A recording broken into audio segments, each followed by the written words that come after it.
My name is Daniel Balanzano, and this is my ghost story. My ghost story takes place in Ottawa, Ontario. It is called the Ottawa High Hostel, a youth hostel for young people. The hostel was originally built in 1862 and served as a jail for the Carleton County. It held up to 150 inmates, both drunk people, murderers, mentally ill, children, adults, males, females, you name it, everyone was in this place. Right now, today, the cells are used as actual rooms for people to sleep in.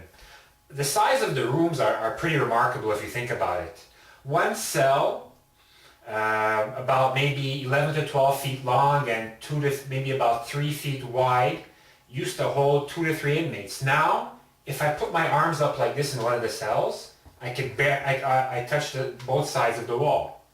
So what I decided to do was, on one night, I really wanted to see it. I heard a lot of good things about this place, maybe a spooky history about it. So I decided, let me go check and see how it is. So I went with my wife, another one of my friends, and we decided, you know what, we'll spend the night, maybe do a little investigation and see what happens. What I decided to do was, on the top floor, no one's allowed sleeping there. The hostel has 8 floors, and on the 8th floor, no one's allowed sleeping there because too much paranormal activity is happening. So I said, you know what better place to see what's really happening to spend some time on the 8th floor. The 8th floor is divided into 2 sides, death row, and the other side is just random cells.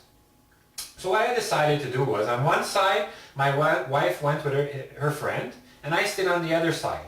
I brought with me a voice recorder and my camera. I decided, you know what, I'm going to close the cell of the door and see what happens.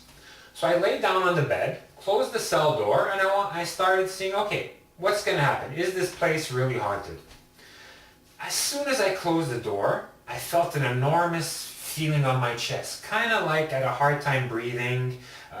My heart was beating very fast, and I kind of was getting claustrophobic. I'm not really someone who's claustrophobic, but in this small area, you really feel the walls are closing in on you.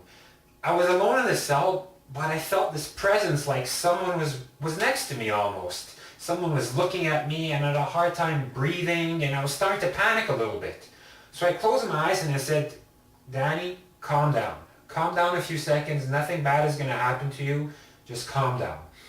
I kept my eyes closed, and all of a sudden, I started hearing banging on the cells. And I'm thinking, banging on the cells? There's no one here with me. Why is someone banging on the cells? It was like someone was taking a cup and just ringing on the cells over and over again. And it was freaking me out a bit because I'm thinking, my wife and my friend are on the other side. I checked, the door's locked in the back, no one could come that way. In the front, you would hear them come in. So who could be here with me? And I'm thinking, shit, you know what? I'm recording all this, so if I do hear it, it's going to come on the recorder. And then weird things. And I said, you know what? Let me ask some questions. So I just started asking random questions. Is there anyone here with me? Can I help you with anything? And to my surprise, on the recorder, some of the questions were being answered. And it was freaking me out a bit. And I'm saying, okay, what's going on here? Then the weirdest thing happened. I'm sweating, I'm hot, I'm cold, all these flashes, I'm feeling claustrophobic, and then it's like I'm hearing a foot drag on the floor, someone walking towards me. The cell door is closed, and I'm hearing someone walking, and I'm saying, what's going on? What the hell is happening? And I'm really starting to panic all of a sudden. I'm taking pictures and looking on the pictures quickly. There's orbs on the pictures, and I'm saying, oh my God, what's happening in this place? So I decided, okay, enough is enough. I have to get out of here before whoever's coming towards me is going to come in the cell and close me in there. And I'm claustrophobic and I'm freaking out a little bit. So I decided to get up, open the cell, and run to the other side to see how everyone else was doing. And they're telling me their stories and they're saying their same things. I'm saying, wow, this is a really awesome, freaky, scary place. And that's my ghost story.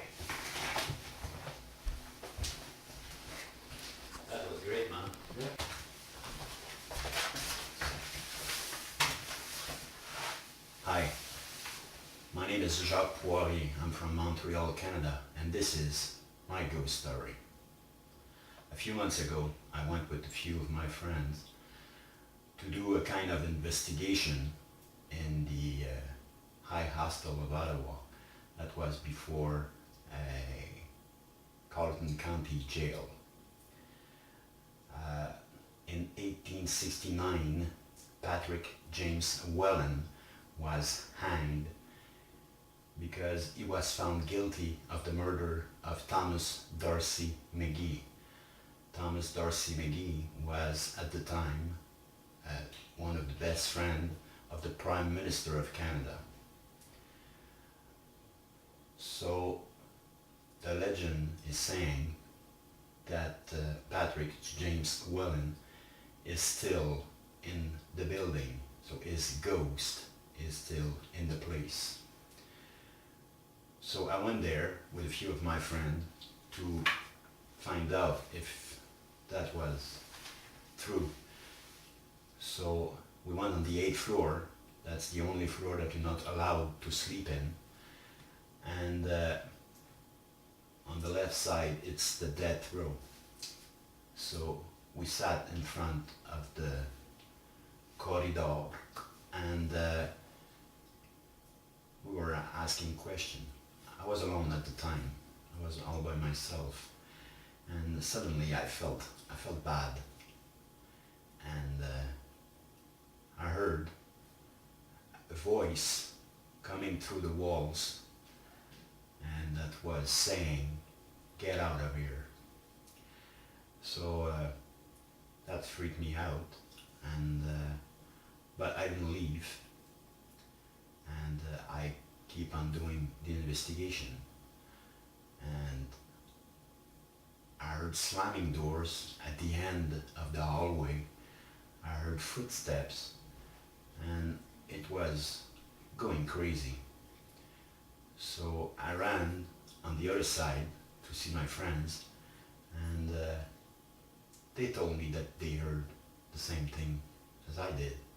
So it was quite interesting, and I had a digital recorder, so I had the famous "Get Out of Here" registered. So it was for sure one of the best nights of my life.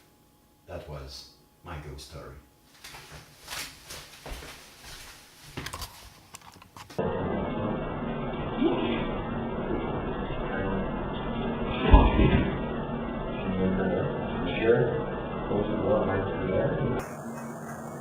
Frequency, it just sounds like we're here today.